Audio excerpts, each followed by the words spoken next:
चलो फटाफट खत्म, 3:30 बजे फ्री कर दूंगा, ठीक है? आ जाओ। आपको कुछ नहीं कर रहा, आप यही चाहते हो ना कि मैं कुछ ना बोलूं, मैं कुछ नहीं बोलूंगा बेटा, लिखते रहो बस। आइए, फॉरेन ब्रांच जो होता है, दो तरीके के होते हैं।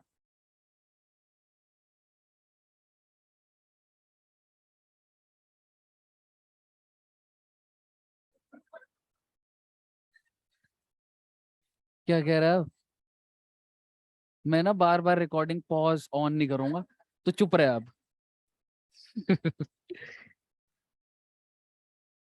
अरे यार ब्रो यार, फ्लो तो दे।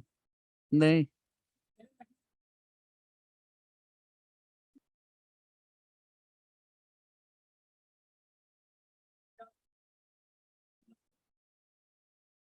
चलो आ जाओ।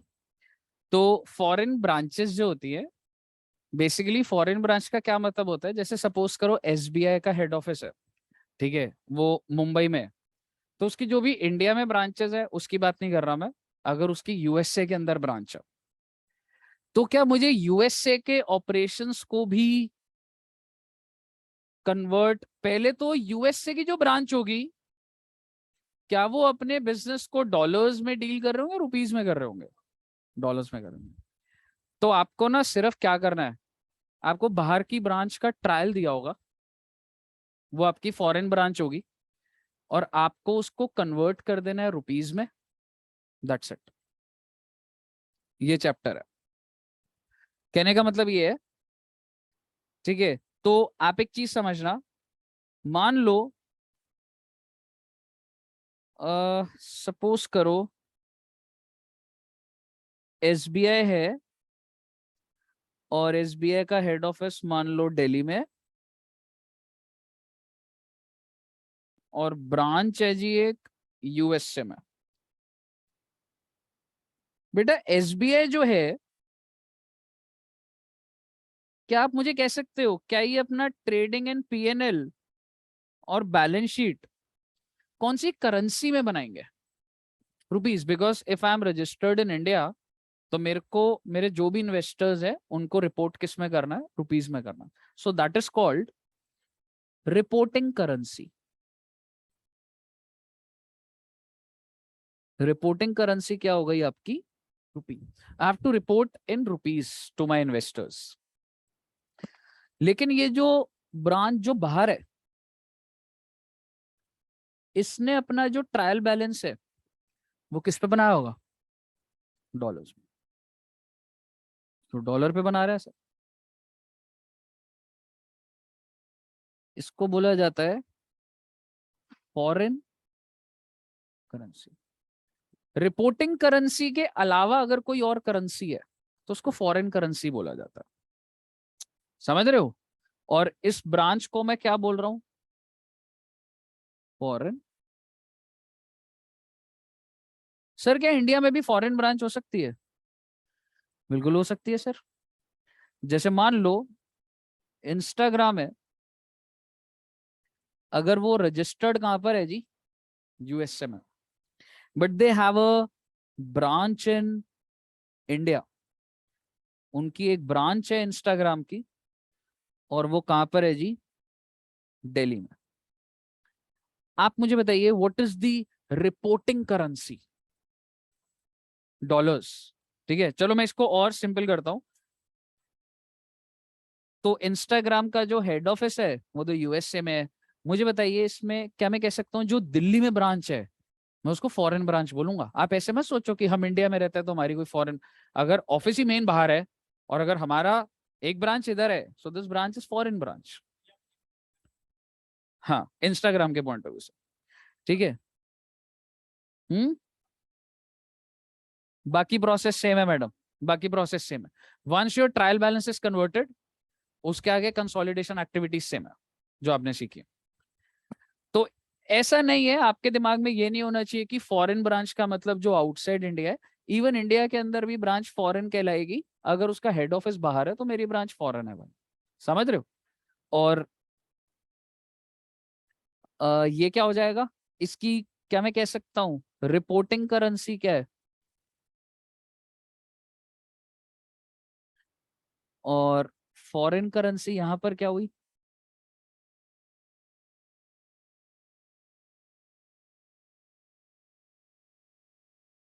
मुझे इस पूरे चैप्टर के अंदर मेरे पास ट्रायल बैलेंस दिया होगा फॉरेन करेंसी में। बहुत अच्छे नोट्स लिखवा रहा हूँ, आपको समझना है एक बार। आपको इस चैप्टर में क्या दिया होगा, ट्रायल बैलेंस में कोई करेंसी नहीं लिख सकता, क्योंकि आप समझ सकते हो अगर मैं रुपीज लिखूं या डॉलर लिखूं आप कंक्लूड कर पाओगे वेदर दैट्स फॉरेन और रिपोर्टिंग, नो। ठीक है, लेकिन आप ये जरूर समझोगे जो भी फॉरेन करेंसी है आपको उसमें ट्रायल बैलेंस दिया होगा। ठीक है, आपको उसको कन्वर्ट करना है into a trial balance of reporting currency. अब आप एक चीज समझिए, सिंपल रखते एग्जाम्पल, जो आपके दिमाग में बाय डिफॉल्ट आता है वो तो ऐसा ही आता है ना, ये वाला। सर इंडिया में हेड ऑफिस, बाहर की ब्रांच है। तो अगर मैं एग्जाम्पल के तौर पे लूं, अगर मैं इसको एग्जाम्पल लूं, तो मान लो ये यूएस से है, तो फॉरेन करेंसी मेरे को ट्रायल बैलेंस किस में दिया होगा, और अब मेरे को इसको, और मेरा जो मेन हेड ऑफिस है वो इंडिया में है, उसको किस में कन्वर्ट करना है बेटा, रुपीज में करना है, बस ये करना है। आपको ट्रायल बैलेंस दिया होगा और आपको पता लगना चाहिए कि कौन सा रेट यूज होगा। मैं और जिंदगी आसान कर रहा हूँ,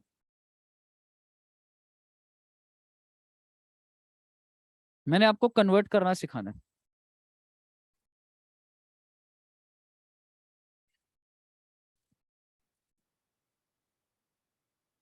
रेट्स दे रखे होंगे।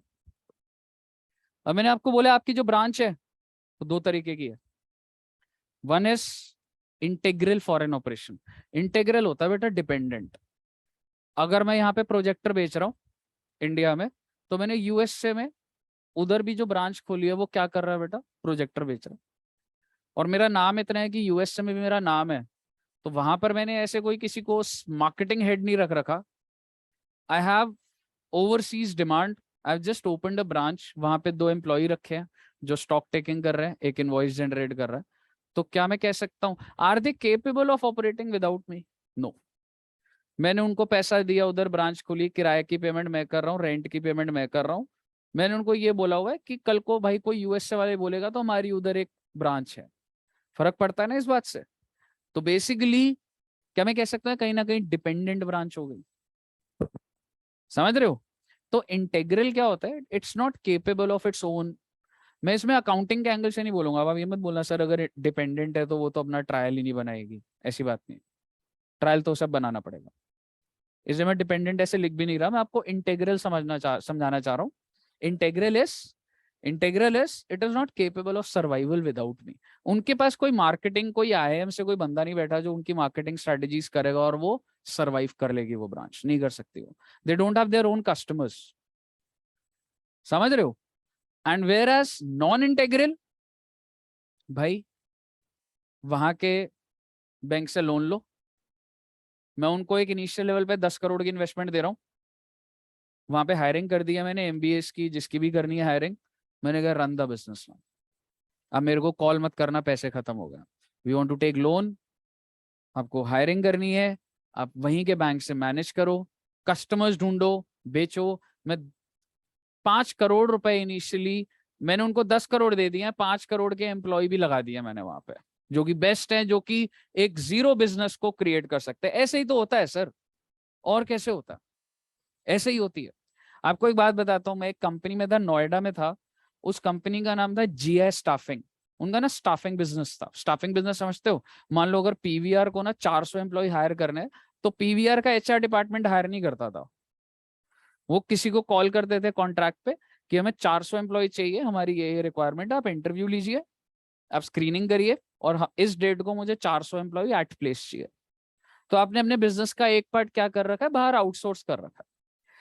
तो जब उन्होंने नोएडा में खोला था, आप मुझे बताइए फर्स्ट लेवल पर वो यूके बेस्ड कंपनी थी, क्या वो इनिशियली उसने 50 करोड़ इन्वेस्ट नहीं करा होगा, एज्यूमिंग अच्छा अमाउंट इन्वेस्ट, मतलब सही जगह खोला, yes they have given 50 crore. यहाँ पर एक बंदा बैठा है सीईओ, वो उससे बात करेगा, डेली मीटिंग होगी, सीईओ बोलेगे फाइनेंस की हायरिंग हो गई, हाँ जी होगी, HR, marketing, law team, CA, CS, CMA, registration company की, ब्रांच की, इधर जो भी legal formalities I have at place, सब चीजें। उसके लिए पैसा लगेगा, वो देने को तैयार है। कितने साल चाहिए वैसा? 5 साल चाहिए, 5 साल बाद प्रॉफिट बना के तो दोगे ना। ठीक है, उसने पैसा, फंडिंग आ रही है, फंडिंग का मतलब यही होता है लोन के थ्रू पैसा आ रहा है। ठीक है, आप मुझे बताइए आज 5 साल हो गए, 10 साल हो गए, अगर मैं उस बिजनेस को इंडिया में प्रॉफिटेबल कर चुका होता, क्या मुझे दोबारा पैसे की जरूरत पड़ेगी?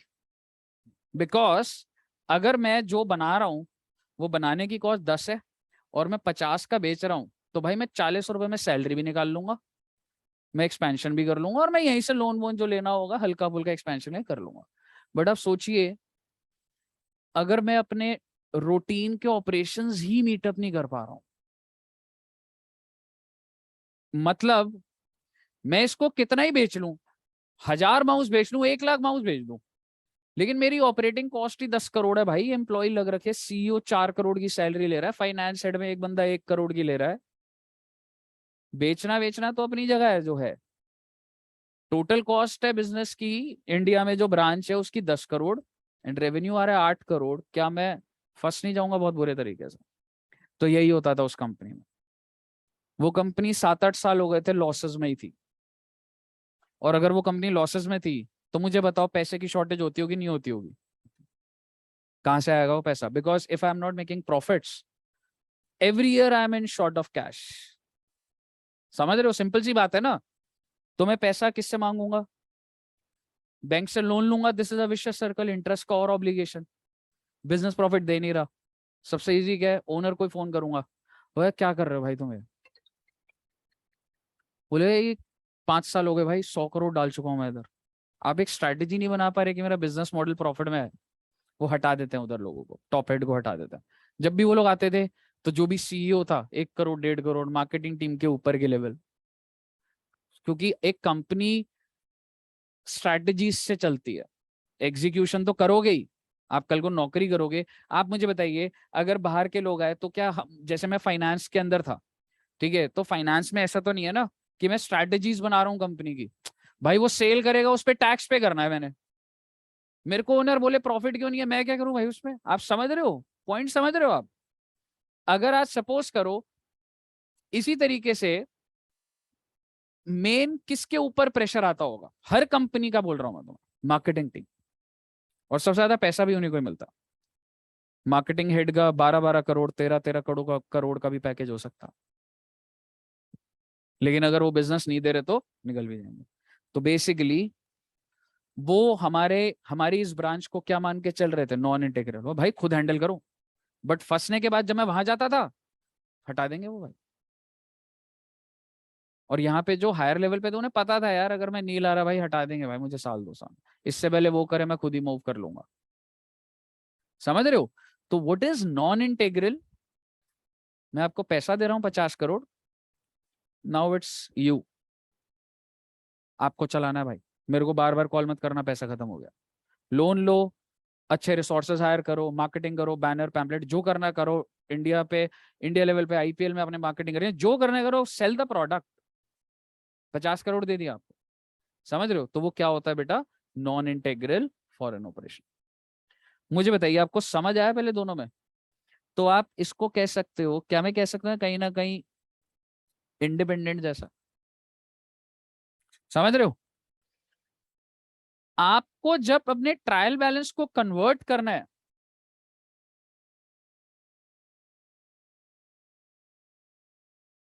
यू शुड नो कि तुम्हारी जो ब्रांच है, चलो मैं ऐसी बना देता हूं, पहले ही सही बना हुआ था, तुमको पता होना चाहिए कि तुम्हारी जो ब्रांच है वो इंटेग्रल फॉरेन ऑपरेशन है या वो नॉन इंटेग्रल, यानी कि वो डिपेंडेंट है या वो सर क्यों जाने सर इस बात को? क्योंकि कन्वर्जन के रूल्स अलग है दोनों। समझ रहे हो क्या रूल्स अलग हैं? आइए,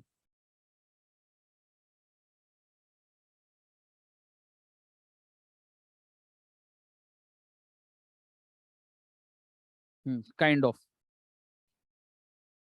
नहीं, फॉरेन एक्सचेंज के और मैम AS11 एक अकाउंटिंग स्टैंडर्ड 11 है जो ये बताता है, यहाँ पे मैं लिख भी देता हूँ।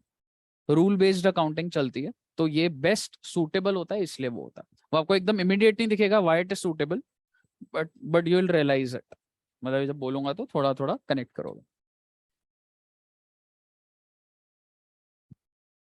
ठीक है साहब। Integral foreign operations. अच्छा, आप ये मत भूलना कि मैं कर क्या रहा हूं। मेरे को इंटेग्रल फॉरेन ऑपरेशन यानी कि मेरी एक ब्रांच है बाहर, मैं उसके ट्रायल बैलेंस को क्या कर रहा हूं बेटा, कन्वर्ट कर रहा हूं in my reporting currency that is rupee. ठीक है साहब। अब आप मुझे बताइए, जो भी मॉनेटरी आइटम्स होंगे, सर ये क्या होता है सर? अब समझना पड़ेगा। बताएगा कोई मॉनेटरी आइटम्स क्या होता है मॉनेटरी फॉर्म में? अच्छा एक बात बताओ, ये प्रोजेक्टर है, ये मॉनेटरी एसेट है कि नहीं? Accounting standard 11। मॉनेटरी एसेट वो एसेट होते हैं जिसका लेन देन अल्टीमेटली कैश में सेटल होता है। कहने का मतलब है पर्सनल अकाउंट। कहने का मतलब है, अगर पहली बात, ये मॉनेटरी आइटम्स जो होते हैं बैलेंस शीट आइटम्स होते हैं। लिखवा दूंगा मैं आपको, भी समझ आ जाएगा। आप मुझे बताइए, बैलेंस शीट में जब तुम फिक्स्ड एसेट लिखते हो, डज दैट मीन कि तुमने किसी बंदे को वो पैसा देना है? अगर मैं बोलूं ये बैलेंस शीट में 20,000 का प्रोजेक्टर दिख रहा है, तो मैंने किसी को 20,000 देने हैं। बट अगर मैं बोलूं डेटर 40,000, उसके पीछे कोई इंसान है, उसको मुझे सेटल 40,000 कैश में ही करना है। आप समझ रहे हो क्या मतलब होता है? सैलरी आउटस्टैंडिंग 5 करोड़ रुपए इज मॉनेटरी और नॉट? यस। सैलरी आउटस्टैंडिंग के पीछे एक लिस्ट है लोगों की जिसको पैसा मिलना है। क्रेडिटर्स, क्रेडिटर के पीछे इंसान है जिसको आपने पैसा देना है। बिल रिसीवेबल, बिल्स पेबल कि मुझे मिलना है। बैंक अकाउंट, मुझे मिलना है। बैंक एक इंसान होता है, तुमने उसमें पैसा रखा है अगर बैंक में, तो तुम बोलते हो मेरे को इतना दे, तभी तुम उसको एसेट बोलते हो। तुम्हारा पैसा होता है, पर तुम बैंक क्यों लिखते हो? इसलिए क्योंकि बैंक एक इंसान है, तुमने उससे उतना पैसा लेना है जो तुम्हारे बैंक में है। मतलब ऐसे सोचा नहीं होगा, पर अब मतलब समझो, लेवल बढ़ रहा है चीजों का। समझ रहे हो? तो मॉनेटरी आइटम कौन से हुए?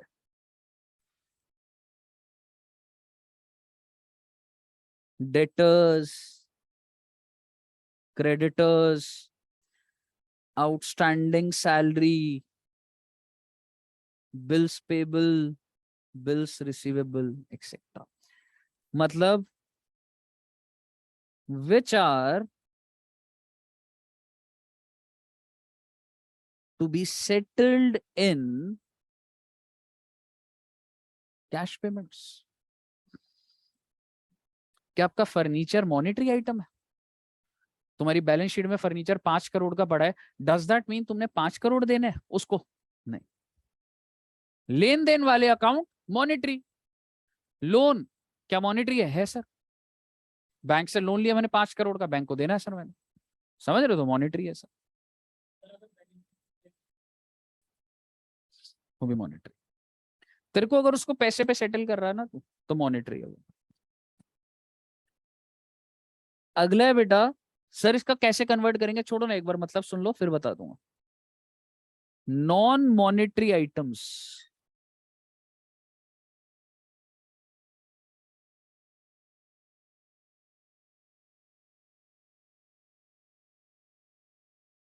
इसमें क्या लिखूंगा बच्चे में? Furniture, building, stock, goodwill etcetera. मेरे नॉन मॉनेटरी हो गए, these are not to be settled in cash.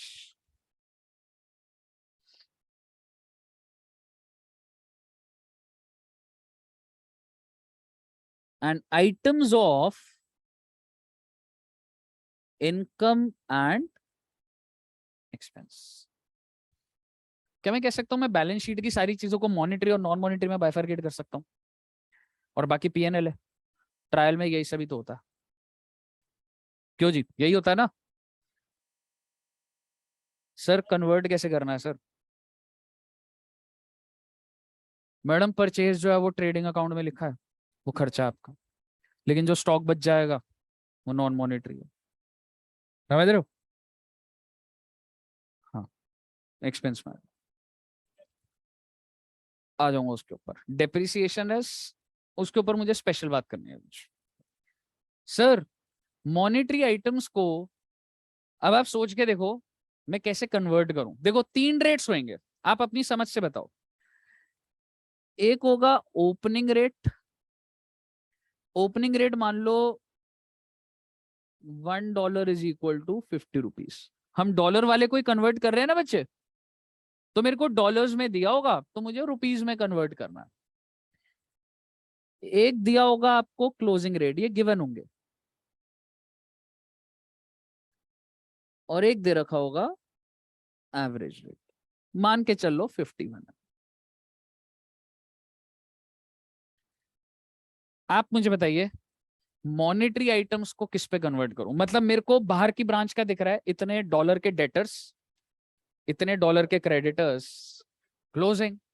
क्योंकि आज की वैल्यू भाई अगर उसको डेटर पे पे करने तो आज के रेट पे ही होनी चाहिए ना बात। तो इसका मतलब मॉनेटरी आइटम को किस पे करोगे आप? क्लोजिंग पे।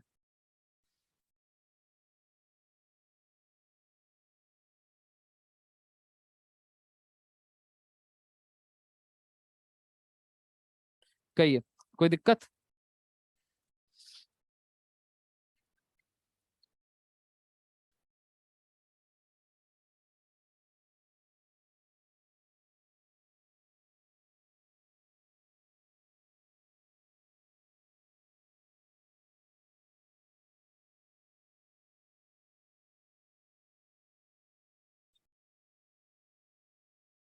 आइए,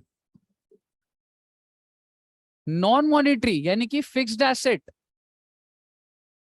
मतलब सपोज करो, अच्छा तुम्हारे दिमाग में जो जो चल रहा है ना पहले बोल देता। अच्छा अगर मुझे ओपनिंग स्टॉक दिया होगा तो उसका क्या करूं? उस पर तो आप क्या कर दोगे? Opening rate. अब मेरी बात आप ध्यान से सुनना। नॉन मॉनेटरी आइटम होता है फर्नीचर। सपोज करो मैंने इस साल, अभी जो साल खत्म हो गया, क्लास के बाद कितने बजे तक क्लास है तेरी? बस अभी आधे घंटे में आ जाऊंगा। अभी बन जाएगा 5 मिनट में।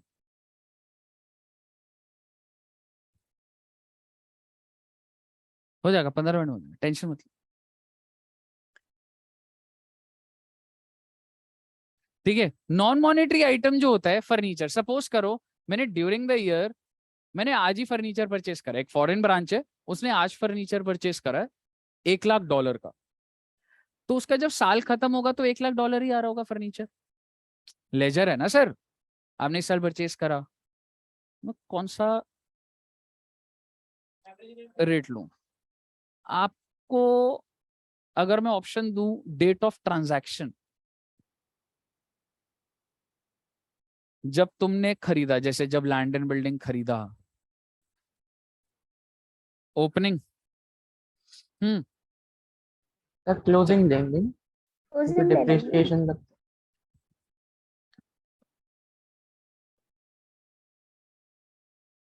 मैं ऐसे बोलता हूँ, आइए देखते हैं एक बार। अभी अभी मान लो कौन सा साल खत्म हुआ, 21-22। ये मेरी एक ब्रांच है जिसने इस डेट को $1 लाख का फर्नीचर खरीदा। कौन सी डेट को? 10 अक्टूबर 2021 को। आप मुझे बताइए मेरा जो ट्रायल बैलेंस है उसमें फर्नीचर कितने रुपए से दिख रहा होगा? मेरा आपसे सवाल है, मैं आपको ऑप्शन दे रहा हूं, आप बताना। डेट ऑफ ट्रांजैक्शन बोले तो इस दिन रेट क्या है? या क्लोजिंग रेट? एवरेज नहीं है आपके पास। डेट ऑफ क्लोजिंग,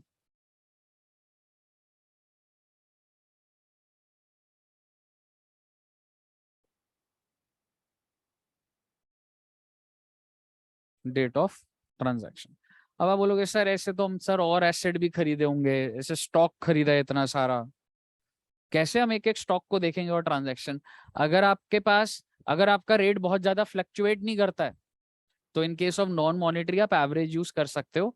बट आपको क्वेश्चन ना लिखा होगा, फर्नीचर है ना, वो बोल देगा फर्नीचर इस दिन परचेस करा था और ये रेट था, तो आपको वो रेट पकड़ना है।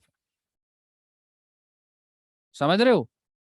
क्वेश्चन बोलेगा फर्नीचर $1000, वो बोलेगा this furniture was purchase on 1 अक्टूबर, तो 1 अक्टूबर का रेट पकड़ोगे या क्लोजिंग या ओपनिंग पकड़ोगे? 1 अक्टूबर का पकड़ोगे रेट। यहां तक क्लियर है पहले बात? अब मुझे एक बात बताओ, अच्छा पहले मैं बोल दूं फिर मैं आगे चीजें बोलूंगा। इनकम और एक्सपेंस जो है उसका क्या रेट पकड़ूं? इनकम एक्सपेंस सोच के देखो, मैं हर महीना सैलरी दे रहा हूँ $10,000, $10,000, $10,000, तो लेजर में कितना आ रहा होगा साल के एंड में? 1,20,000। खर्चा तो $1,20,000 है ना जी। अब कौन सा रेट लूं? हाँ, ओपनिंग। ओपनिंग क्यों? ड्यूरिंग द ईयर मैंने 12 बार पेमेंट करी है $10,000 की। तो सेम है ना। डेट ऑफ ट्रांजैक्शन, ओपनिंग तो किसी लॉजिक से ही नहीं है। पूरे साल के अंदर आप 30 अप्रैल को पेमेंट कर रहे हो, 30 मई को पेमेंट कर रहे हो, ऐसे बिजली का बिल पे कर रहे हो 30 तारीख को अगर कर रहे हो, तो ओपनिंग का तो कोई लॉजिक ही नहीं है। क्लोजिंग का कोई लॉजिक है? कोई लॉजिक नहीं है। लॉजिक बनता है सर जब ट्रांजैक्शन है तब कर लो, बट बेटा ये पॉसिबल नहीं है प्रैक्टिकली। कंपनी के अंदर हजार खर्चे होते हैं, अलग अलग डेट को होते हैं, मैं कन्वर्ट करते करते ही अजीब हो जाऊंगा सर। तो आप बेसिकली कौन सा रेट पकड़ोगे? विच मी, हाँ जी बोलो, आ जाऊंगा उस पर स्टॉक के ऊपर। विच मीन्स आप सर कहीं ना कहीं ये कह रहे हो कि फर्नीचर को आप ट्रांजैक्शन ले लो, और अगर एक्सपेंस के अंदर डेप्रिसिएशन है, अगर उसको आप एवरेज पे लोगे, तो ये क्या कनेक्ट बनेगा सही? ऐसा नहीं हो सकता कि जब मैं कन्वर्ट करूंगा तो रुपीज में एसेट की वैल्यू तो कम आ जाए, डेप्रिसिएशन ज्यादा अमाउंट ऊपर आ जाए। हो सकता, आप समझ रहे हो ना क्या कह रहा हूं मैं? तो डेप्रिसिएशन जो है,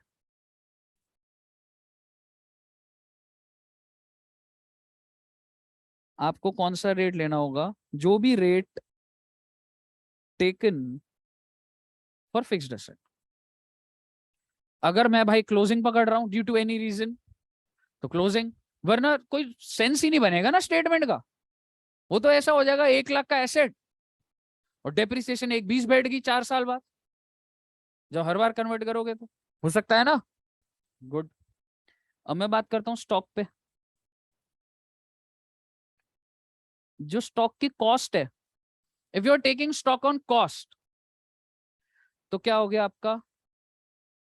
डेट ऑफ ट्रांजैक्शन, हाँ जी बोलो, क्या बोल रहे हैं?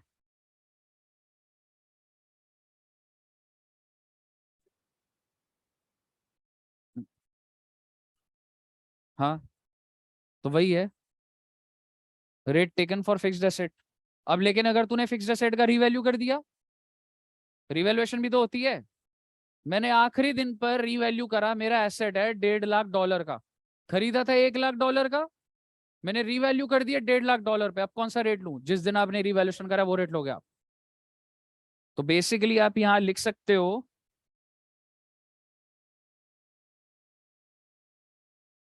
और ये मैं फिक्स्ड एसेट के लिए सिर्फ नहीं बोल रहा, ये मैं स्टॉक के लिए भी बोल रहा हूं। स्टॉक का रिवैल्यूएशन का मतलब एनआरवी निकालना, पढ़ के आया हुआ फाउंडेशन, नेट रियलाइजेबल वैल्यू भी तो निकलती है स्टॉक की। इफ फिक्स्ड एसेट और stock is revalued on last date, and it's not necessary that you revalue on the last date. हाँ क्वेश्चन में दिया होगा,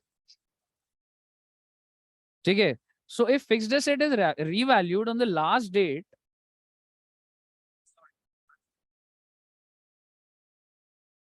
जा भाई not sure who that is. I can remember that after you set up your contact information. In Siri settings, tap on my information and choose your name from the list. Let's call it a day. Okay, bye.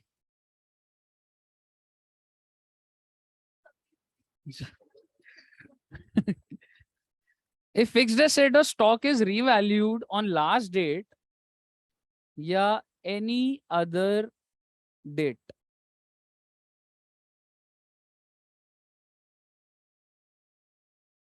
exchange rate would be closing rate, last date है तो closing ले लूंगा, और date of such revaluation. और इतना दिमाग लगा लो, अगर तुमने फिक्स्ड एसेट को रिवैल्यू कर दिया और अगर तुम रेट ले रहे हो डेट ऑफ रिवैल्यूएशन, तो डेप्रिसिएशन का क्या रेट लोगे? Date of revaluation. Fixed asset का जो रेट चलेगा डेप्रिसिएशन का भी वही चलेगा. कहिए साहब, कोई दिक्कत? खत्म होने वाले बेटा, खत्म होने वाला. जब आप इस ट्रायल बैलेंस को कन्वर्ट करोगे ना, मैडम स्टॉक को क्या ले रहे हो? Date of transaction. हाँ जी, एनआरवी जिस भी दिन आप लोगे वो रेट ले लोगे. मतलब तुम स्टॉक को वैल्यू कर रहे हो और मेजर कंपोनेंट उसका एनआरवी बन गया, कॉस्ट और which are less, and final answer is NRV. तो एक्सचेंज रेट कौन सा लोगे? जिस दिन तुमने वो वैल्यूएशन करी है उसकी. एनआरवी जब निकाली है उस दिन का रेट. ठीक है ना? तो मैं उसको यहाँ ना भी लिखूं, कुछ इतना ऐसे कॉम्प्लिकेटेड नहीं आता है, तो बस बता दिया मैं तुम. हाँ जी, अगर डेट ऑफ, देखो थ्योरेटिकली बोला हुआ है, बट अगर आपको डेट ऑफ ट्रांजैक्शन नहीं दिया होगा तो मैं यहाँ पे लिख देता हूँ. वैसे क्लोजिंग रेट यार इधर ऐसे आएगा नहीं, डेट ऑफ ट्रांजैक्शन ही होगा.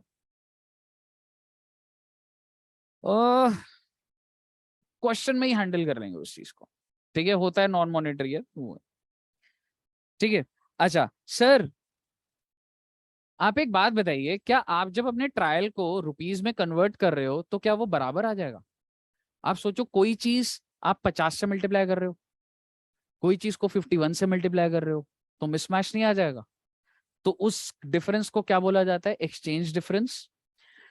और इट विल बी, ऐसा हो सकता है कि वो उस वजह से आपको इनकम हो रही हो, ऐसा हो सकता है एक्सपेंस हो रहा हो. So it will be charge to PNL. आप उसको कहाँ चार्ज कर दोगे जी? पीएनएल. खत्म बेटा. नॉन इंटेग्रल समझ लो. मैंने बोलना ही नहीं कुछ इस पे. Monetary closing, non monetary closing, कोई फर्क ही नहीं है मॉनेटरी और नॉन मॉनेटरी में. ये इंपॉर्टेंट बात है, भूल मत जाना इस बात को. इनकम और एक्सपेंस एवरेज, और अगर कोई भी एक्सचेंज डिफरेंस आया पीएनएल में नहीं जाएगा. फॉरेन करेंसी ट्रांसलेशन रिजर्व, ये बैलेंस शीट में दिखाओगे.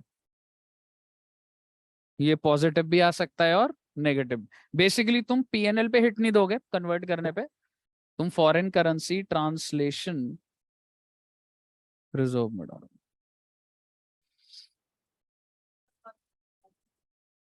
डेट ऑफ ट्रांजैक्शन मतलब ओपनिंग डेट. तो जिस दिन मैंने ट्रांजैक्शन करी उसको क्या बोलूं? डेट ऑफ ट्रांजैक्शन होती है आज मैं तेरे को अगर कोई चीज दे रहा हूं तो आज की जो डेट है वो होगी ना. रेट ऑफ ट्रांजैक्शन तो मुझे नहीं आता, उसके लिए तो मुझे बाहर का भी सीए करना पड़ेगा पहले से. इतना तो मेरे नहीं आती पढ़ाई में. वो तो लक्ष्मी नगर में ही बता पाएंगे तुम्हें.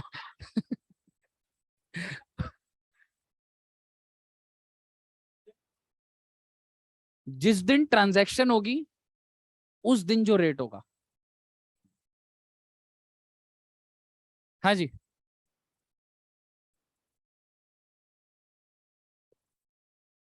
बताइए. कर लिया नोट यहां तक?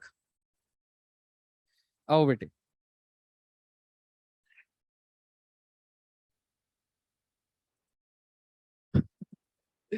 चलो ठीक है यार.